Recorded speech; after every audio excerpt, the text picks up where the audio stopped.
Okay, so nice review from last year, hopefully, of how to do standard form. If you're coming from a different class, here's how to do standard form. So any linear equation, you can write it in this form: ax plus by equals c. And then there's just a couple of rules for what a, b, and c have to be. So we say for a, b, and c all have to be integers, so no decimals, no fractions. The greatest common factor of 1, so we simplify whenever we can. And then it's not listed on here, but we say a needs to be positive. Guess we should put a should be positive. It's not really, I don't think there's any like official rules other than it has to look, x and y have to be on the same side, the constant on the other. But in most textbooks and for all the answers on the Canvas quiz today, a needs to be positive. Okay. So it gives you an equation which is in no real form right now. So we want to rewrite it in standard form. So I want x and y to both be on the same side. So since y is on the right, we need to move it to the left-hand side. So we're going to move this entire term. So we're going to do minus 8y to both sides. Okay. And x is always going to go first, so I'm going to leave 3/7 x and then minus 8y. Can't really subtract those two, so we just write them both out. Equals, this will cancel, and then negative 12. Okay, so there's two things we need to do to make this look correct. We could do both of them in the same step, but just for the sake of showing you each one separately, I'm going to do this in 2 steps. Okay, so first, I want to get rid of this fraction, because I know it says everything should be an integer, so I can't have divided by 7. So I'm going to take my entire, I want to take my entire equation here. I'm going to multiply the whole thing through by 7. Okay? So 7 times 3/7, or negative 3/7, is negative 3x. So that gets rid of the fraction. Okay, so then 7 times negative 8 is negative 56y. And then 7 times negative 12 is negative 84.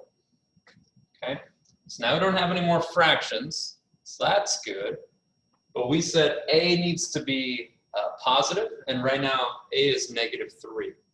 So what we do to get rid of that, anytime the coefficient of x is negative, we just multiply the entire the entire equation by -1, or we just put a negative sign on the outside.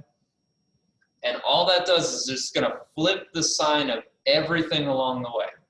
So -1 times -3 is going to become positive 3x. And since all these were negative, these are all going to come out to be positive. So 3x plus 56y equals positive 84. Okay. And then it just wants us to plug in A, B, C. So A was 3, B is 56, C is 84. There you go. There's standard form. We'll do one more of these because there's a part of this that we didn't talk about in this example that I think will be helpful to see. The second half of this is finding the x and y intercepts from standard form, even though none of these are actually written in standard form, sadly. So let's actually do that first. Let's convert this to standard form, because that's going to make our work actually easier. So I want x and y on the left, constant on the right. So I'm going to move this 8 over. So that's going to give me 2x minus 3y. This will cancel, equals negative 8. So this right here, this is standard form. A is 2, B is negative 3, C is negative 8. Everything is an integer. A is positive. There's no common factors between 3. That's good standard form right here. Bam, perfect. Okay. So the x-intercept, it even tells you, what do we get when y equals 0? Well, if you're in standard form, you could think of it as, if y is 0, this is just going to go away. Or you can just cover it up with your hand and say, what is the answer to 2x equals negative 8? And you probably don't even need to write that down because, you know, you've done algebra for so long. If 2x is -8, then x has to be -4. You just divide both sides by 2. Okay? But then if we go back, because then the second question you see here is what is the y-intercept of the same equation? So instead of saying y is 0, what about when x is 0? We just do the same thing, only this time we're going to cover up this x term.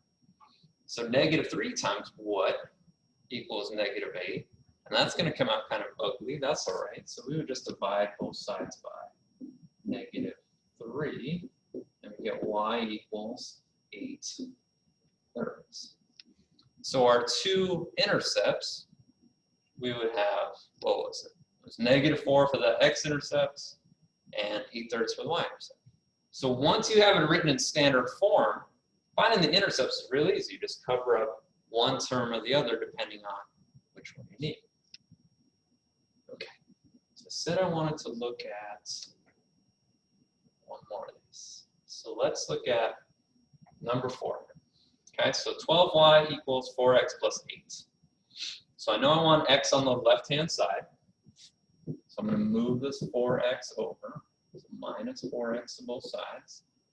So that's going to give me -4x plus 12y. This cancels out, equals 8. Okay. I know that a can't be negative. So I would need to multiply the whole thing through by -1. And that's going to give me, I'm actually going to bring this up here so you have enough room. So this is going to flip the sign of everything. So I'm going to have positive 4x minus 12y equals -8.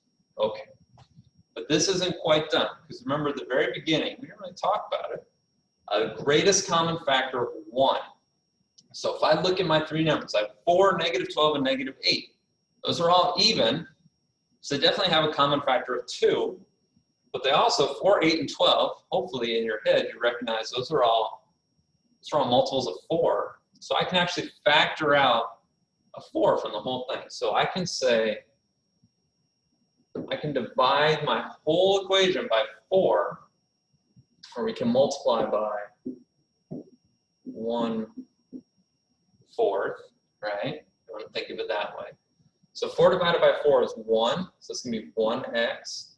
12, or -12 rather, divided by 4 is -3. And -8 divided by 4 is -2. So basically all we're doing is we're just simplifying the equation. So all three of your coefficients, A, B, and C, if you can divide them all by something, we need to do that first. So our final answer here, A would be 1, B would be -3, and C would be -2. Okay, so just be careful. There is at least one more on here. Hopefully if you're just looking at it, you don't even have to make it into standard form. You can just look at the original equations. You can look at the coefficients and see where are their common factors. Okay, so give them a try. Let me know if you need some help. All right. Bye.